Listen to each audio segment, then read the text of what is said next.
मत्स्य व्यवसायाला कृषी दर्जा दिल्यानं मच्छीमारांना ही वीज सवलत मिळणार. मत्स्य संवर्धक मत्स्य व्यावसायिकांना सवलत लागू. फडणवीस सरकारचा निर्णय.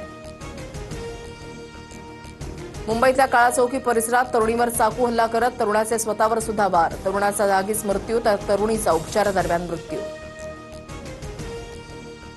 घरांच्या किमती सर्वसामान्यांच्या आवाकात राहण्याची शक्यता. रेडी रेकनरप्रमाणे दर आकारणीचा राज्य शासनाचा निर्णय रद्द. पंतप्रधान आवास योजनेमधील घरांबाबत मोठा निर्णय. मध्य रेल्वे मार्गावर आजपासून 1 नोव्हेंबरपर्यंत विशेष ब्लॉक कालावधीमध्ये कर्जत ते खोपोली लोकल सेवा उपलब्ध नसणार. 20व्या शतकातील भारत गांधीजींच्या नावानं ओळखला जायचा. आता 21व्या शतकातील भारत मोदीजींच्या नावानं ओळखला जाईल. मोदीज मिशन पुस्तक प्रदर्शनाच्या वेळेला फडणवीसांचं विधान. अब की बार मोदी सरकार हे घोषवाक्य लिहिणारे पियुष पांडे यांचं निधन. वयाच्या 70व्या वर्षी घेतला अखेरचा श्वास. 40 वर्षांहून अधिक काळ जाहिरात क्षेत्रामध्ये योगदान.